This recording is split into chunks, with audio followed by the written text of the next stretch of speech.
Wow, what an NBA trade deadline. Just absolutely massive. I think it was the most number of All Stars ever traded during a deadline season. So we're going to break down all the teams. I was honestly trying to give like really detailed descriptions on all of the players that were traded. And then on deadline day, it became very clear what an act of futility that was going to be because there were something like 24 trades, I think, on deadline day itself. So we had 30 trades overall this year. Trey was traded a couple weeks ago, and it was the like up to that point, it was the lowest number of trades that we'd ever seen in an NBA season. Like there's just a dead silence, and then we got to the deadline itself, and the floodgates just completely opened. It was all the calm before the storm, whatever analogy you want to come up with. Avalanche, just an avalanche of transactions. We're going to start off in Utah, where the Jazz, they acquire Jaren Jackson Jr. I have in my notes, I put Jaren Jackson Jr. blockbuster trade, and then it ended up. I mean, it was a very interesting trade. Don't get me wrong, but then there ended up being like, it was not the biggest blockbuster of the deadline. This was already kind of forgotten based on some things that happened, but Jaren Jackson Jr. is going to the Utah Jazz to kind of, they're no longer in tank mode, although they are still going to be tanking this year just as they try to keep their pick, but they are going to be full bore next season. So they get Jaren Jackson Jr., and then the throw-ins in this trade were Vince Williams Jr., John Conchar, and then Jock Landale, who has since been moved in a subsequent trade. And then the Memphis Grizzlies, they get three first round picks is the most important part. So, of course, those are not pictured. Noting the Lakers in 2027, unprotected. And then the most favorable of Cleveland, Utah, Minnesota in 27. Those are all projected playoff teams. I guess we're counting Utah as a projected playoff team. And then Phoenix in 2031, that is unprotected. That might be the only pick that's really juicy for the Memphis Grizzlies in this one. And the only real player that they get of note, I would say, is Walter Clayton Jr., who is kind of like a first rounder in himself. You know, he's on a rookie contract, was taken 18th in the draft last year. He's the main player return of this trade. They get Taylor Hendricks, who's also, middle of his career. He's in his third season, missed all of last year with the leg injury. So he's been working his way back from that. So they take a flyer on him. They've got a year and a half to kind of evaluate him. And then Kyle Anderson, salary throw in, and then George Niang, who has since been waived as well. Those were the main returns in the trade. So just breaking down the aspect from the Utah perspective. So Jaren Jackson Jr.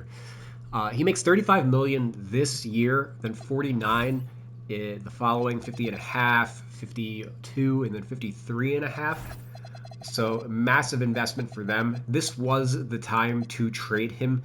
Essentially, he got this as part of a renegotiation and extension with the Memphis Grizzlies. He was making less than 30 million, if memory serves. I think it was like 27 million. So he was super underpaid prior to the renegotiation, and then he gets all these additional years tacked on. Just because his capped figure was lower in this season, this was essentially the time for Memphis to be trading him, since it seems clear that they do want to dismantle their team. So he is a two-time All-Star, three-time All-Defensive Player. He was the 2023 Defensive Player of the Year. So he's an elite shot blocker that they're going to be able to pair alongside Walker Kessler next year when Kessler returns from his shoulder surgery. He also then is going to be pushing Lauri Markkanen down to small forward, so I did change his position back to the three. Their two guard is going to be either Ace Bailey or Cody Williams, both of whom are 6'8". So they with the 7'1" wingspan, so they are definitely going to be a very big team. Lauri is a 7-foot small forward. Jaren Jackson Jr. And then Walker Kessler. So they are going to be taking a page out of the Rockets playbook. And then even Keontae George has a little bit of size for a point guard, as well. Isaiah Collier also, not the tallest, but he is pretty bulky. So yeah, very, very big team that they are assembling in Utah. Jackson, he is having a little bit of a down year for Memphis. It was kind of a lost season for them. The vibes were just way off.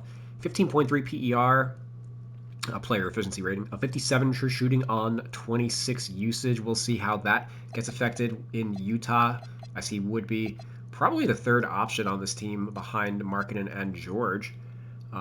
He's been averaging 19 points, 6 rebounds, 1 steal, and then 1.5 blocks. I'm not sure. I think he will be playing the 4 mostly, but I mean, Nurkic, and they don't have a ton else at the 5, so he probably will get a lot of backup minutes at the 5 with Lauri at the 4. They do have a lot of wings that they do need to get some tick for as they kind of figure out what they have for the rest of this year. I have a bunch of notes on Jock Landale, but he's no longer on the team.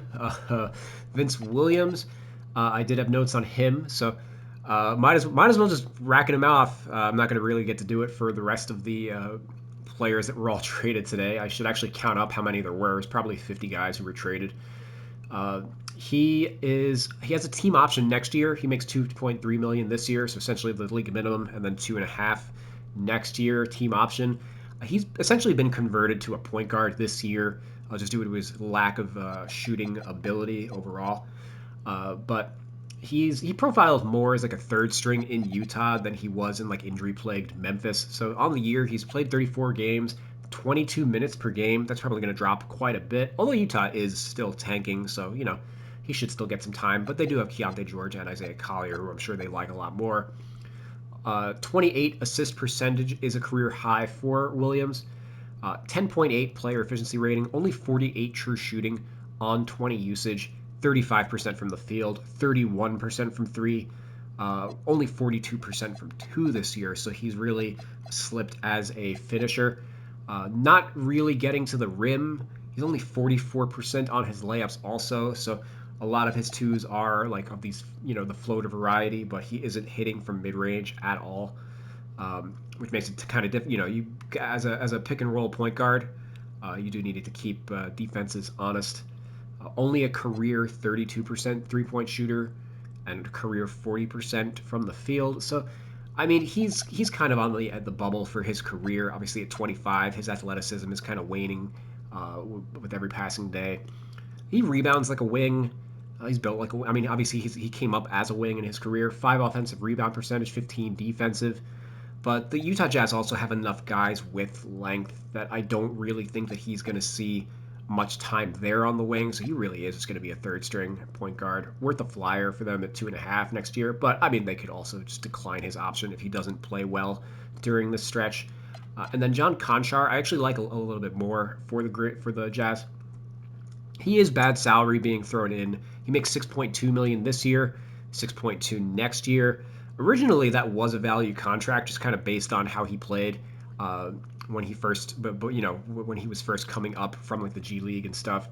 But he kind of just fell out of the rotation. They eventually landed better guys as time went on. So he ended up being on the outs. They moved him over to Utah. He played 30 games this year, 15 minutes per game. He was effective during his time, 62 true shooting percentage, only 9 usage. He's really just a garbage collector, kind of getting buckets in transition. He's an elite rebounder for his size, defensive playmaker, good finisher in transition, doesn't shoot it well enough. Basically a poor man's Josh Hart, if you really think about it. Small forward, he's like a power forward in a 2-guard's body. So he's like a reasonable vet for Utah to rehab. They've had some success with some of these guys, notably like Nurkic, Kevin Love. Kyle Anderson was playing well for them before they traded him.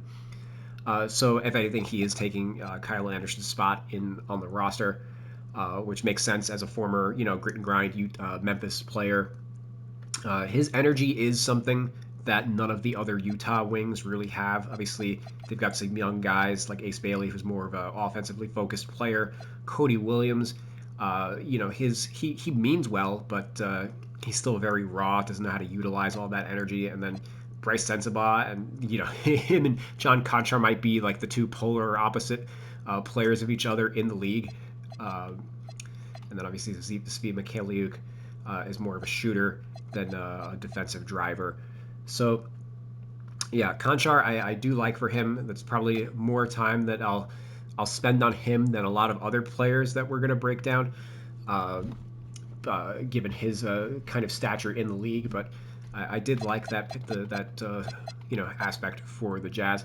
The Grizzlies, they we touched on it a little bit, but they essentially got out of the Jaren Jackson business because he underperformed since his renegotiation and extension.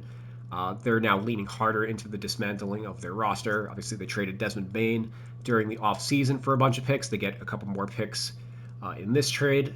Ja Morant, the last man standing from the quote unquote glory years. They are going to look to trade him during the offseason as they weren't able to find any takers. Essentially, everybody is keeping their. He's not going to get traded until Giannis gets traded, ultimately, because nobody wants to cash in their chips for a washed former star when they might be able to acquire an actual star. And the Grizzlies offer, like they made a trade offer to Miami that was just like laughed at. Like Miami hung up the phone. It was like all of their young blue chip prospects and a first round pick, like Jaime Jaquez, Kel'el Ware, and then Terry Rozier's contract for salary matching. And Ja Morant just like he isn't really that good anymore. He's never available, and his contract is just absolutely massive. So just not really something that teams have a lot of interest in. He's probably overpaid by $10 million, and that's probably if he was. That's not even factoring that he only plays like 40 games a year, if that. So, yeah, a lot of teams stayed away. One among the many big names that didn't get moved at this deadline, Walter Clayton Jr. He is the main return in from player assets in this trade. He's on his rookie deal, and like I mentioned, all that 18th pick, 22 years old, so he's a little older, but acquisition. Well, I put it in the notes. I guess we covered it already. His acquisition is a big a sign as any that they're ready to move on from Ja Morant because he's the fifth string point guard on this roster. Otherwise, um, but they wanted to add him anyway. I don't know what they're going to do over the rest of the year. Scottie Pippen Jr.'s return is imminent. I guess he's a two guard. Ty Jerome has some size, so I guess maybe he's like kind of the two by default, but not really. He's got a 6'4" wingspan. Cam Spencer likewise 6'5" wingspan. Like Ja Morant's actually the biggest player out of all these guys. So, but their twos aren't like really that big either. Like I guess they could end up playing Howard Moore at the three, but they want to get Jalen Wells out. I don't know. Like they're very very heavy glut that they did not solve prior to the deadline. They're extremely shorthanded in the front court right now. So I don't know what's going to happen in that regard. How they're going to find time for all these guys. Maybe they just shut down Ja for the rest of the season, and they just rock out with these four guards. That's actually probably likely my guess. We'll see what the reporting is with Ja Morant moving forward. But Clayton, just on the year that he had with Utah, played 45 games, 18 minutes per game, 10.5 player efficiency rating, 54 true shooting on 17 usage. It's all right for a rookie, but I mean he is a 4-year college player. 24% assist rate, which is kind of like average for a point guard. 40, 31, 94 shooting. So basically, actually, the same shooting lines of Vince Williams. So they're getting an actual point guard instead of a makeshift point guard to be their third string. His mid-range game has been good, but he's been struggling to finish, and the threes are not dropping like they did in college. But that should eventually come around. He probably just projects as a career backup. Memphis has done a good job developing guys like this. Obviously, their entire roster, like Pippen Jr. and Cam Spencer especially, were all guys that were at the end of, they came from the G League and established themselves as like, solid rotation players. So Clayton is in good hands in this organization, but the big obstacle to his development is that all of these guys that they have developed are still on the roster. So yeah, we'll see. Taylor Hendricks, he's a good flyer for them. Missed most of last year with injury. Still working his way back. Memphis is going to get a very long look at him in the very short-handed front court. Like he could be the starter for the rest of the year as they play like maybe Santi Aldama at the 5. I don't know how much Zach Edey is going to be able to play the rest of the year. They're obviously going to want to be cautious with him, given his size and him. He's already kind of established he is the best player in the organization moving forward. But Hendricks, he played 33 games this year, 15 minutes per game off the Utah bench, was kind of out of the rotation. 10.5 player efficiency rating, 57 true shooting on 14% usage. So he's really just more like a 3-and-D guy. He was a better finisher in college, but coming off the leg injury, that's slipped a little bit. I don't know how much of that he's going to be able to retain moving forward. Kyle Anderson might end up being the most impactful player that they acquired on a $9.2 million expiring contract. Technically, his $9.7 million for next year is non-guaranteed, so they could end up using that in like a draft day trade, or they end up like just releasing him from that and then re-signing him for like the minimum, or at like just a cheaper, a lower value than $9 million. So it's a full circle moment for him and the Grizz, as him getting traded by Memphis was essentially the beginning of the end for them. They were a playoff team and kind of took it for granted. They moved DeAnthony Melton and Kyle Anderson for first-round picks, which ended up being David Roddy and Jake LaRavia. LaRavia wasn't really good until he got off of the Grizzlies. So because Memphis actually declined his fourth-year team option, so he didn't even make it through the contract with Memphis. Just an absolute disaster, moving off of 2 rotation caliber guys to essentially duck the tax.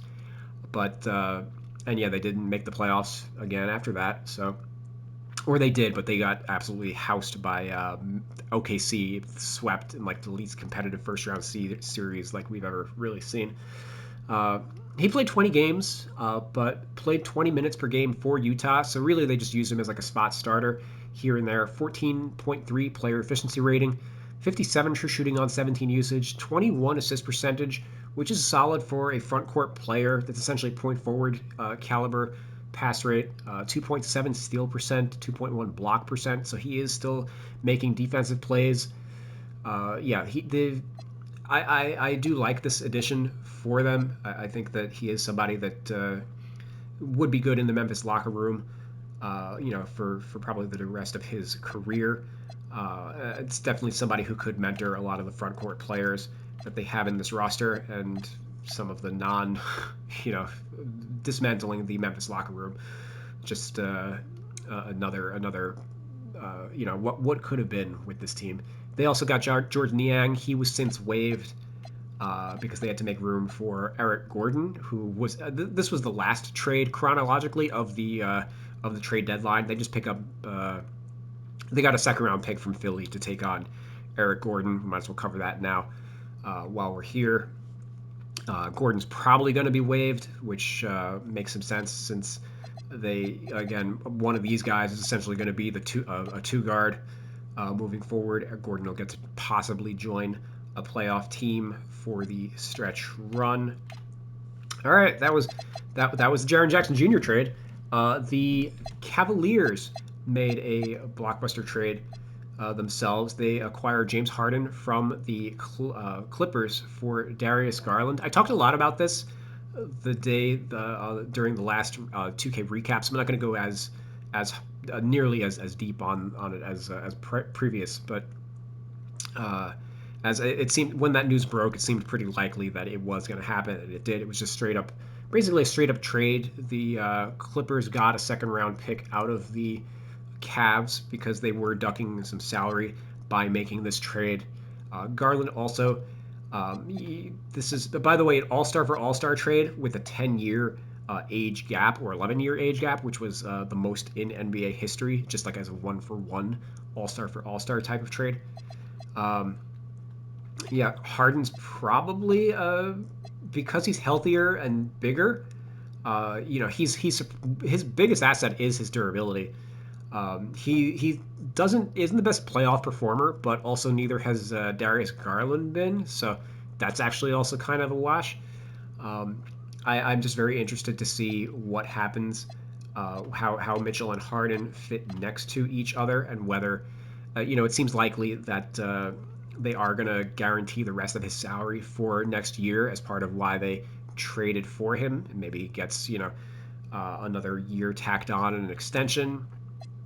We'll see what happens there based on what happens during the playoffs, most likely. But Harden, 44 games for him this year, played 35 minutes per game, which is 10th in the NBA. Averaged 25, 5 and 8, 21.9 player efficiency rating, 60 true shooting on 31% usage. That's 10th in the NBA. I imagine that's probably going to decrease a little bit. Joining a team with Donovan Mitchell also has a 37% assist rate, which was 7th in the NBA. Darius Garland, him going to the Clippers. He does keep them competitive for the year. They did end up dismantling a little bit, as we'll get to later on. But Garland pairing with Kawhi Leonard, it's interesting. I do have Chris Dunn penciled in as he's been starting at point guard for them while Harden was sidelined. With we now figured out was he was just waiting to get traded, but he's probably going to start the two next to Garland is my guess.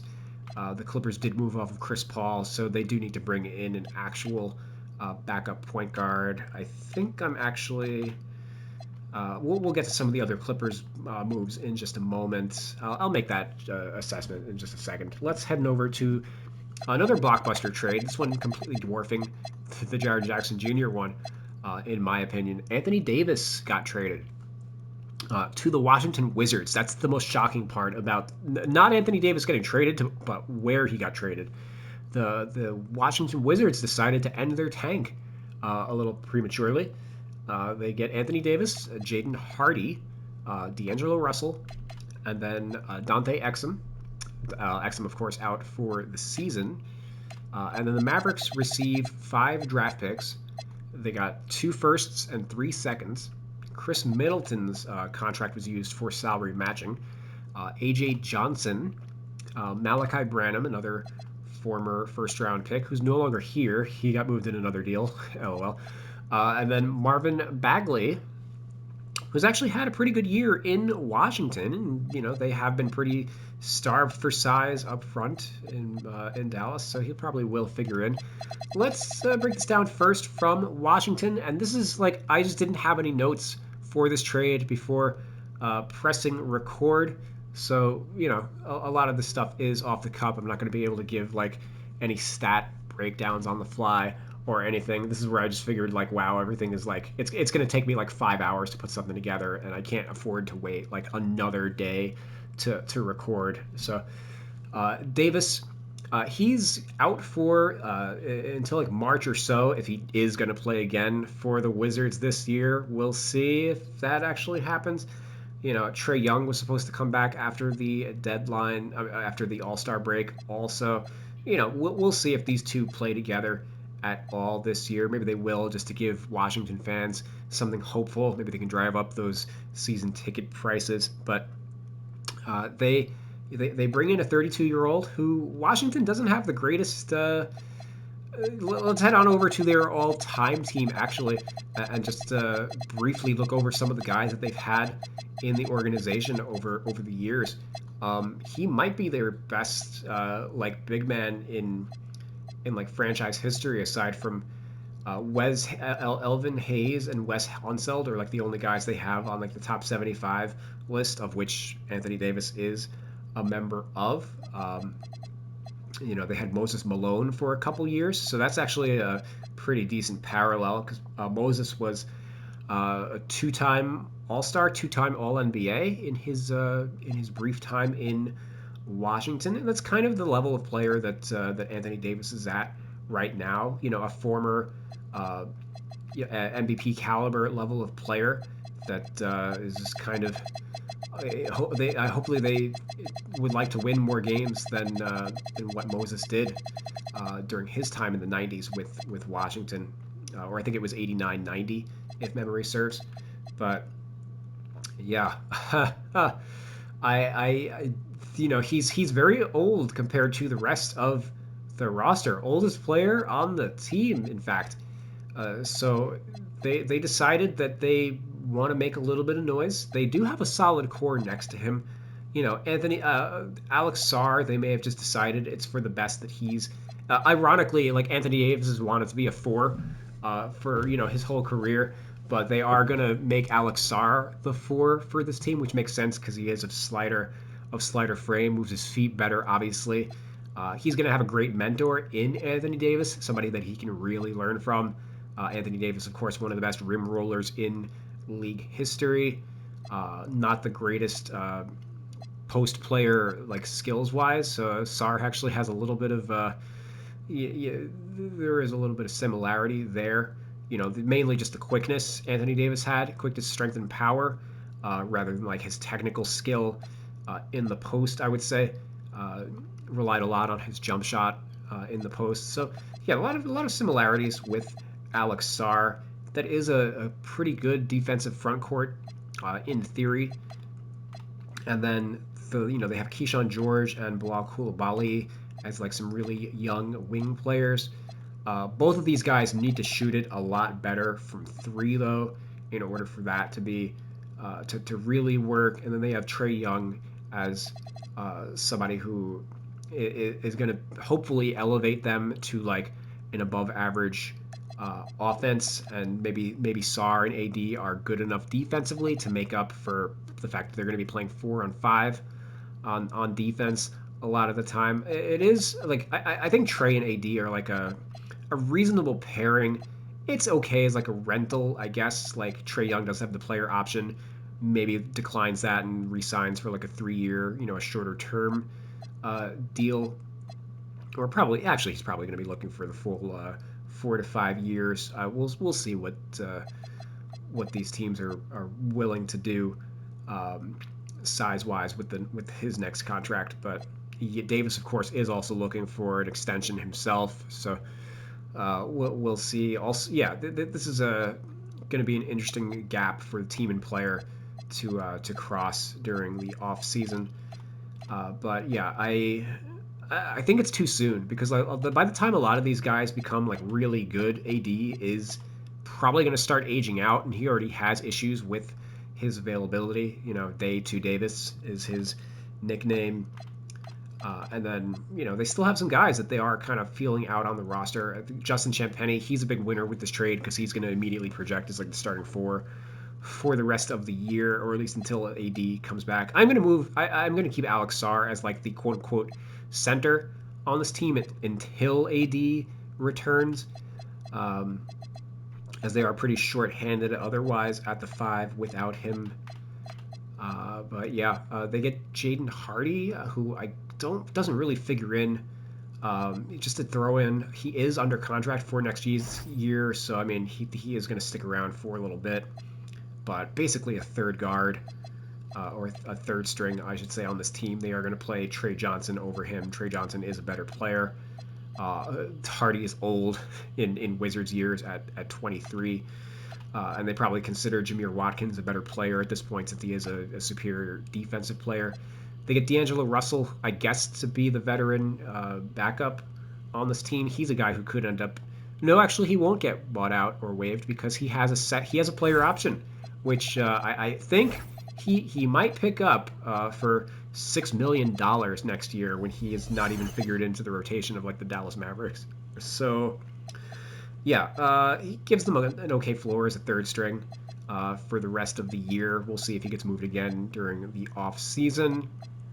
Bob Carrington, probably just going to slot in as like the long-term backup behind Trae Young moving forward. Dante Exum had to agree to this trade, if memory serves, because he did have he re-signed on a 1-year deal, but he is out for the season, so probably just did want to do Dallas the favor.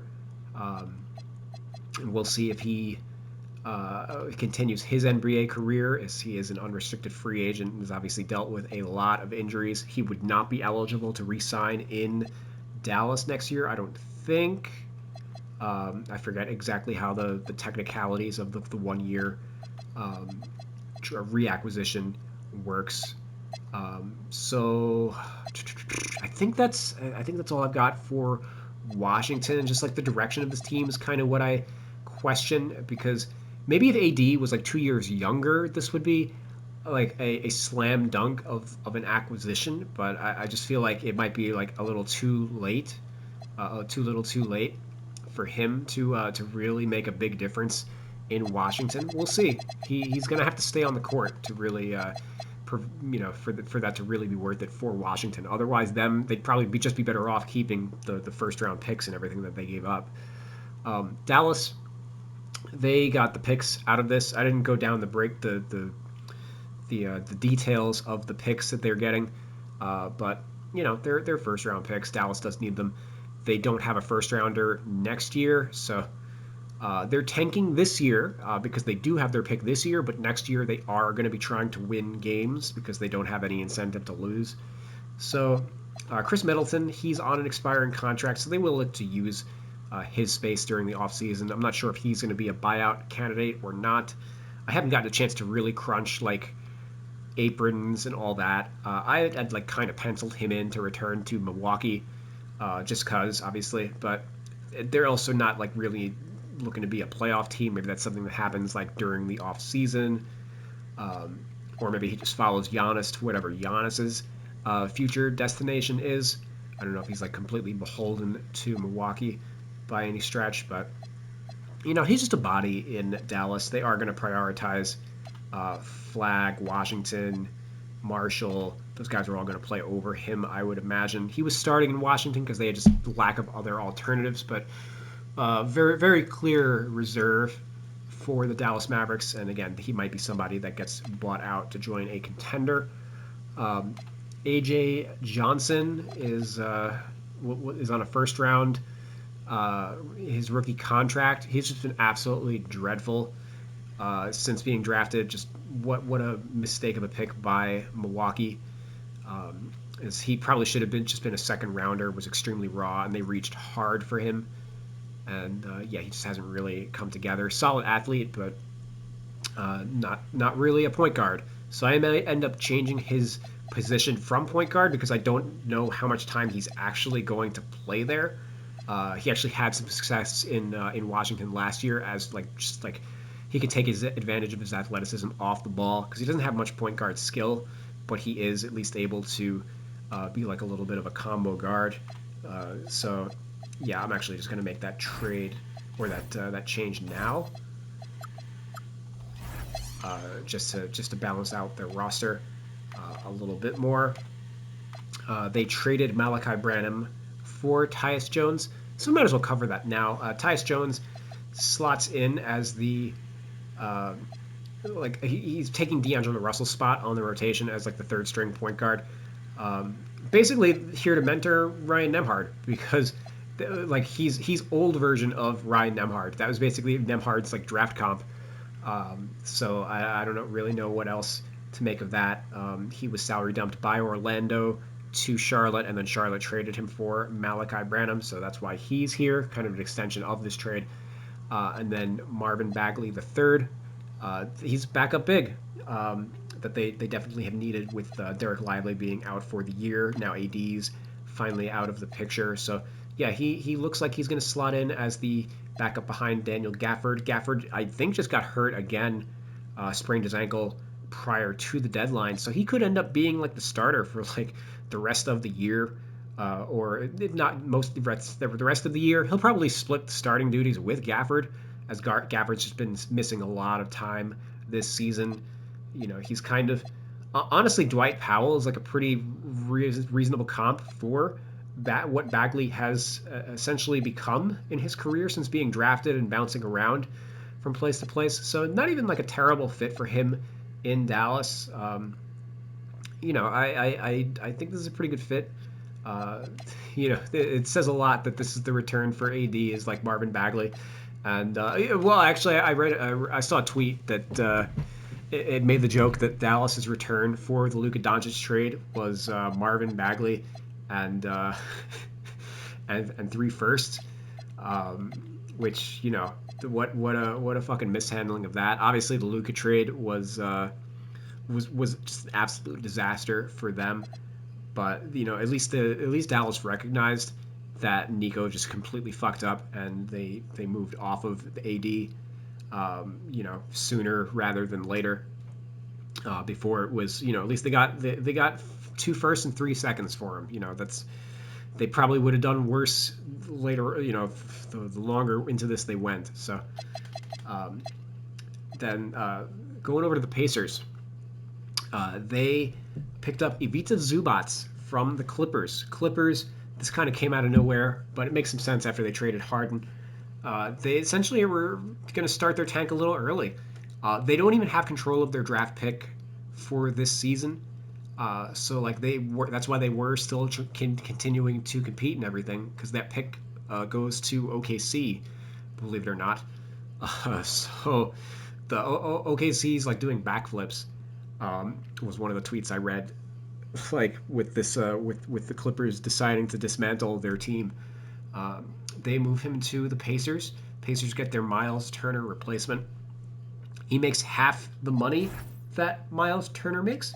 So that's actually this is a really shrewd move for the Clippers. They pay a little bit, or for the Pacers, they pay a little bit in terms of draft equity because they're getting him on such a bargain contract. And if he ends up not fitting, he is somebody that they're probably going to be able to move again for value. He's decidedly not a 3-point shooter. That is going to be the biggest difference between him and Turner, but he's probably the superior defensive player and post player. So it's going to be a different look that they give, and they probably could use like more of a defensive floor with Tyrese Halliburton coming back from injury, as he we'll see how much of the player that he is coming off the torn Achilles next season. So I think this is a pretty solid move for Indiana. I guess let's actually break down the full parameters of the deal. It's Ivica Zubac and Kobe Brown being acquired in exchange for Benedict Mathurin. What team is this? The Clippers. For Benedict Mathurin is the main return for the Clippers. Isaiah Jackson, and then 2 firsts and 1 second. So I don't really have any notes for Kobe Brown on the Pacers. Just he's a throw-in. Didn't work out on a rookie. He's in the last year of his rookie deal with the Clippers. I believe they declined his 4th-year option, so he would be an unrestricted free agent at the end of the year. It just didn't really ever make noise in the Clippers rotation. The Pacers do need a power forward, as Obi Toppin's been hurt. So, he'll possibly get a look there. But looking at things from the Clippers, Benedict Mathurin was not going to re-sign in Indiana. They just weren't going to pay him. They have other guys. Halliburton would be coming back, so Nembhard would be going back to the 2, Nesmith back to the 3. They just didn't. There was no reason to pay him like a starter. Hasn't really established himself as more than like a low efficiency scorer in his career. He's probably going to project, though, to be the long-term replacement for Kawhi Leonard. Kawhi Leonard ended up not being traded at the deadline. They just didn't have enough time probably to sort through those things. They made the Harden trade and the Zubac trade, and they just ran out of time. I don't know how much interest teams have in acquiring Kawhi Leonard right now, since it's kind of up in the air what's going to happen with the aspiration stuff. Is the rest of his contract going to be voided? Things of that nature. So he is a Clipper for now. We'll see what happens moving forward. Mathurin, he probably is just a long-term replacement for Leonard. He is going to be a restricted free agent at the end of the season. And Isaiah Jackson, the Pacers gave him a 3-year contract coming off of the torn Achilles. And this surprised a lot of people. This is a pretty high-value contract. And again, the part of the reasons why the Pacers gave up so much in draft equity is it's not just that they're acquiring Ivica Zubac. They're also getting off of the contract of Isaiah Jackson in the process. Like, Zubac only makes $10 million more than Isaiah Jackson, although Jackson's contract does decline and Zubac's escalates. Still, like, this is not a good contract. Jackson would be on a minimum contract, or like based on the way that he's played this year. So this is some dead money going the Clippers' way. So he will be, probably just on the roster moving forward. But I anticipate that if Yannick Conan Niederhauser is anything, like, he's probably going to be passing Jackson in the rotation kind of very quickly, I would imagine. Niederhauser, Jackson technically might be the starter for the rest of the year, given that Brook Lopez is old and Niederhauser still a raw rookie, so he will be a stopgap in that regard. But I would expect that Niederhauser's probably the starting five over the rest. Once next season comes around, and then Brook Lopez probably gets moved to a actual contender. They didn't trade any of their other guys on like team, like the 1+1 guys. Like Lopez is on a team option. I believe Nick Batum is as well. Bogdanovich. They didn't move any of those guys. That'll probably all come during the off season. Rather than like dumping them for like a bunch of seconds, treating them as like expiring contracts or whatever. Yeah, that's so the Clippers. They are still gonna, I guess, try to be winning games. I don't know if they're, they went on a 17-5 stretch, coming off after they had a nightmare start to their season. I have a feeling they might just kind of revert back to the nightmare mode. It really is going to depend on the health of Darius Garland and whether some of these guys can mesh on the fly very quickly. But going from Zubats as like their starting five to Isaiah Jackson probably, I imagine, would just knock them out of the playoff race unless Niederhauser is able to take a huge step forward in a short amount of time. And then maybe the other biggest news of the day, the last of our quote-unquote blockbusters, is the end of the Jonathan Kuminga saga. They move him to the Hawks, him and Buddy Hield going to the Hawks in exchange for Kristaps Porzingis. I actually like this trade a lot for the Warriors. Kind of quickly breaking down the Hawks. They get a team option on Jonathan Kuminga, which I guess is more valuable to them than the bird rights of Kristaps Porzingis, who kind of didn't. He played well in his minutes, but really hadn't really established himself over Onyeka Okongwu. Lost his starting job to Okongwu, if anything, during the year. So they're just going to move forward with Jonathan Kuminga as a backup to Jalen Johnson. LOL. The Hawks did a great job developing Jalen Johnson, so there is some hope for Kuminga here. But that's he's kind of blocked. So maybe this isn't even like the long-term home for Kuminga. That he's somebody that they ultimately end up trying to move during the offseason. A lot of that is going to depend on how Kuminga responds once he does take the court for Atlanta. So finally, he gets his wish. He gets out of Golden State. Let's see how he's going to have to put the work in now to reestablish his value. Buddy Hield, I mean, I don't have any notes really on him aside from he's replacing Luke Kennard on the roster as like a bench shooter. I am going to actually move over CJ McCollum to a 2-guard just to kind of balance out their roster a little bit. Golden State, I like this a lot more for them as they get themselves out of the Kuminga business. Once they traded him, they essentially it kind of meant that Giannis wasn't going to get traded, as Golden State had what was the best package for him, and if Milwaukee wasn't interested, fine. Then they just moved off of Kuminga. They brought in Porzingis, who is essentially the starting. He's the Celtics front court. They've reassembled. He makes a lot of sense as a stretch 5 rim protector for Golden State that Steph Curry has just never really gotten a chance to play with. So, I do like this a lot for them. Hopefully, he just is able to stay on the court as much as possible. Obviously, he's dealt with illness and injury over the years. At 30 years old, he is, for a 7'3" guy, that is up there. He ain't going to be playing to 39 like Al Horford. So we'll see how much he's able to give Golden State.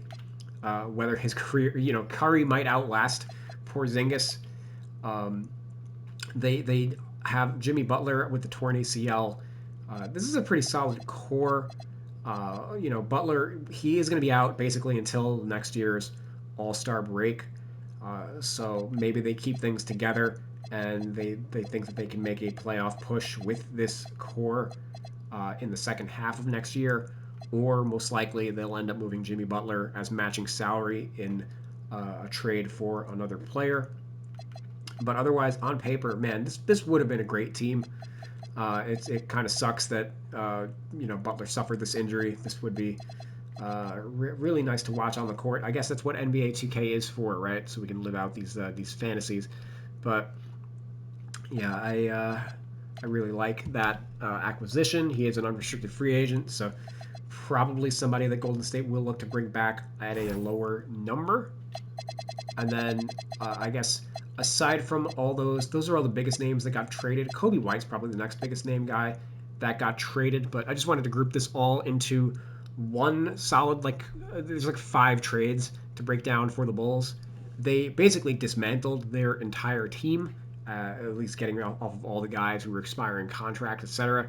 So starting off with the first of these trades, which was Jaden Ivey for Kevin Herter. Chronologically, this was the first one. They also got Mike Conley Jr., who ended up getting moved in a subsequent trade, but they got Jaden Ivey for Kevin Herter. Ivey actually is the better 3-point shooter than Herter. We'll break that down from Detroit's perspective in just a second, but they basically, overall, for the Bulls, they got Colin Sexton, Jaden Ivey, and Anthony Simons at this deadline. Also Rob Dillingham. These are the 3 most similar players to Kobe White in the, like the NBA. So they really like that archetype, but they did not they weren't going to be able to re-sign White, so they just move off of him. But the first of these deals is they get in Jaden Ivey, who the writing was on the wall for Kobe White at the time of that acquisition. They do have restricted free agency rights on Ivy, so they were going to do the song and dance. They'll resign him to the same deal that they gave Kobe White back in the day, and the cycle will just repeat. Ivy will eventually get good, and then they'll move him for a bunch of seconds after declining to trade him for a first-round pick or anything of value. The Pistons, they receive Kevin Herter and Dario Saric in this trade. Herter, in theory, he's a better 3-point shooter than Jaden Ivey, but he is at 31% this year. He was at 34% last year. So in practice, not really, but he is 37% for his career. He has had some big playoff games, so I like the move for Detroit. He is a much better finisher than Ivy just because of his size, and obviously Ivy, he's not as dynamic driving ever since he broke his leg last year. So Herter, he finishes well with size. He is pretty, he moves the ball pretty well. He's not quite a point forward level guy, but for a 2 guard, he is a really good passer. I think 70% on his layups, Kevin Herter is. So, and he's got a pretty good floater. Okay, mid-range game. Just the 3 ball hasn't gone in as much as it really should have, which is basically, he's a solid backup guard. But he's, the Donis Jenkins has essentially, he ended up taking Jaden Ivey's role on this team. He's been closing games rather than the former lottery pick.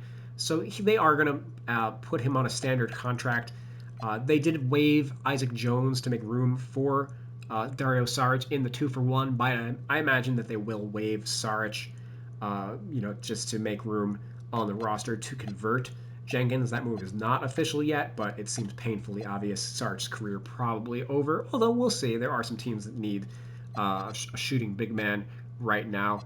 The Pistons also do receive a protected pick swap with Minnesota in this for taking on for giving Jaden Ivey, or not giving Jaden Ivey to the Bulls, but the Wolves were also part of this deal.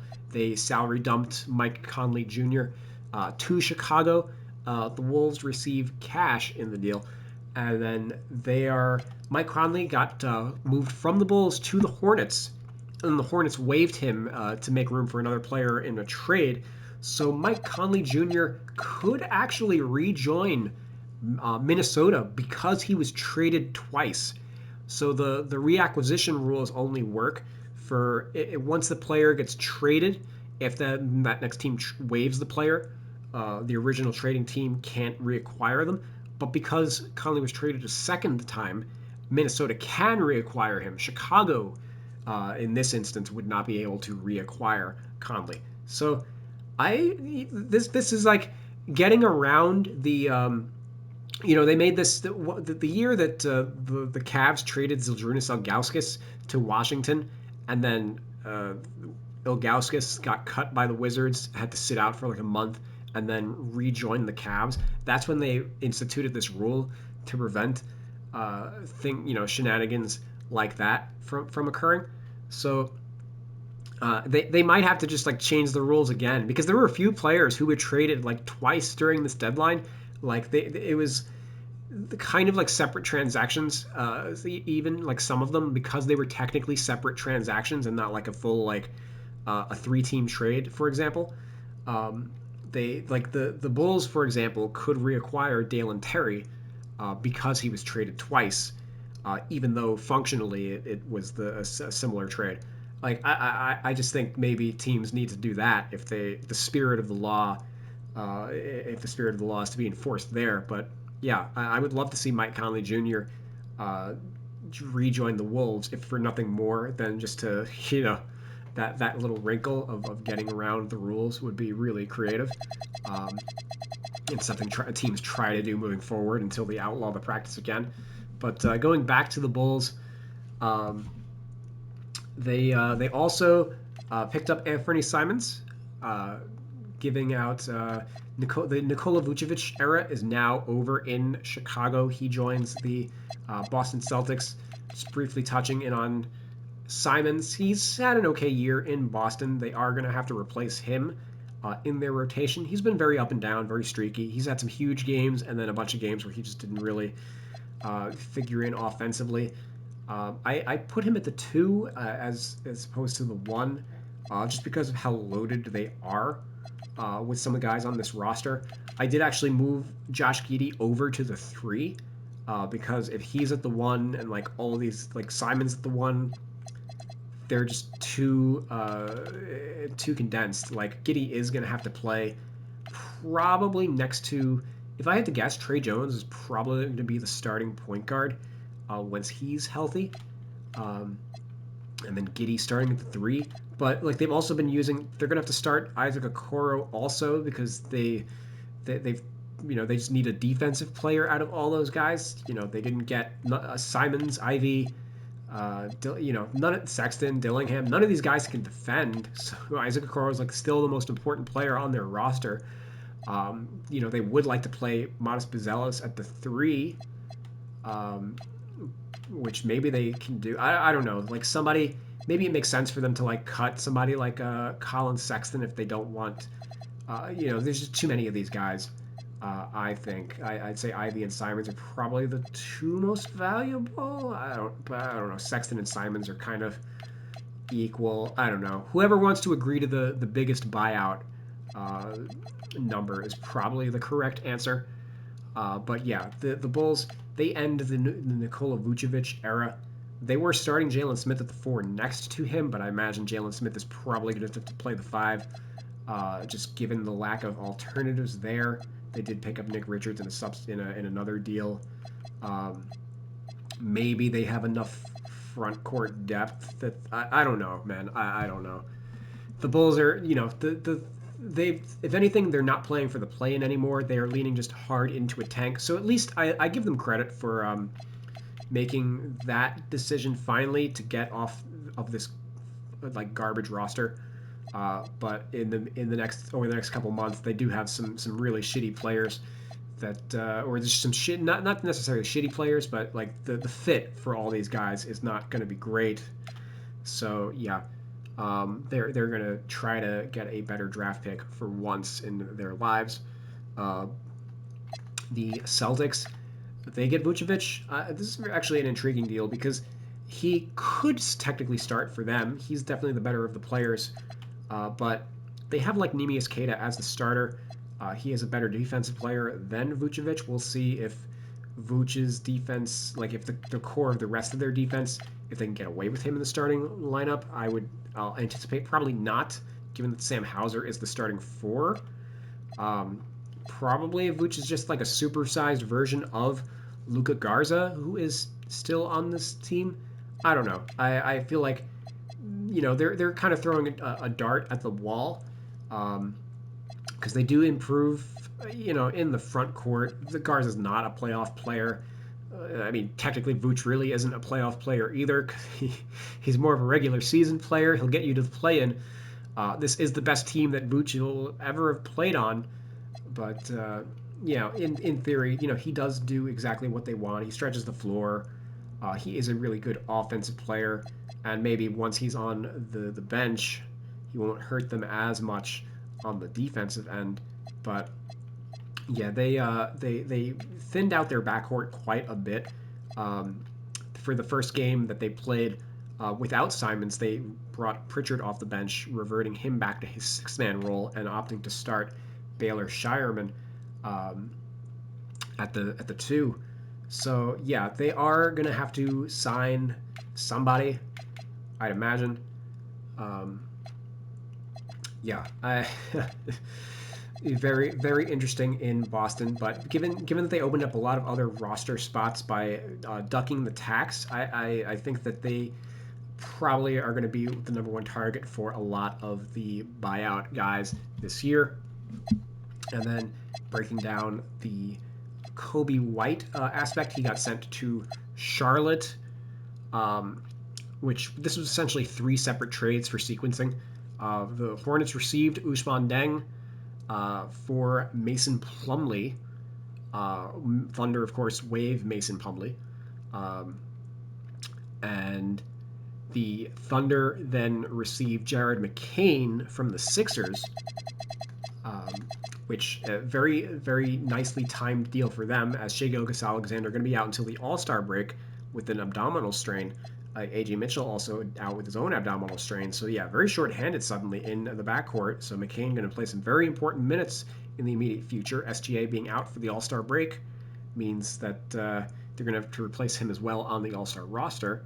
Sixers get a first-round pick and 3 second-round picks out of OKC, but the rich just get even richer over here. And then the Hornets, because they opened up the roster spot, the Hornets did. So they get Kobe White and Mike Conley Jr. They moved off of Mike Conley in another deal. The Bulls received Colin Sexton and Ousmane Deng. They move on to Dieng in another trade. They also get 3 second-round picks for going from White to Sexton. White, for what it's worth, hasn't even had like a great year by any stretch. 14.3 player efficiency rating. 59 true shooting, 28 usage, 35% from 3, 80% from the line.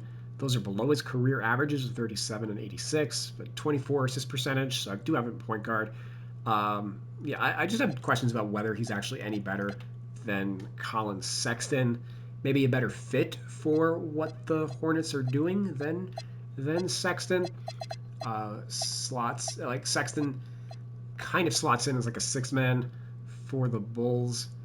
I guess he's played 42 games this year, only 22 minutes per game versus White's played a lot more than that. 17.6 efficiency rating though, 62 true shooting, 26 usage, 39% from 3, 88% from the free throw line. Both players are at 54% from 2, a 26% assist rate. Overall, though, it's just like franchise malpractice for Chicago to have not moved Kobe White last year when they could have gotten a first, instead of keeping the team together to compete for a play-in berth that, obviously went nowhere. And then the Wolves, they get Ayo Dosunmu as well from Chicago, basically replacing Nickeil Alexander-Walker after they didn't re-sign him, and they move off Rob Dillingham. Rob Dillingham ended up being a kind of a disaster of a first-round pick for them. Just ended up not developing, was not playing over Bones Highland in the Chicago rotation as well. They swapped Julian Phillips for Leonard Miller, which, fine. Chicago does need some size. And Minnesota could use another defensive wing. Chicago also moves Dalen Terry for Gerson Yabusele. And then we're actually going to segue. I do like Yabusele, I guess, on this team. He did decline his player option in order to make this trade work, because obviously it was just no team was interested in him on that second year of his deal. So he's going to try to rebuild his value a little bit in Chicago over the second half of this year. Otherwise, he's probably going overseas. we're going to turn this into a part 2. I'm going to clean up all of the... This is like the first half of the video. The second half is all tax-related moves. See you guys in a little bit.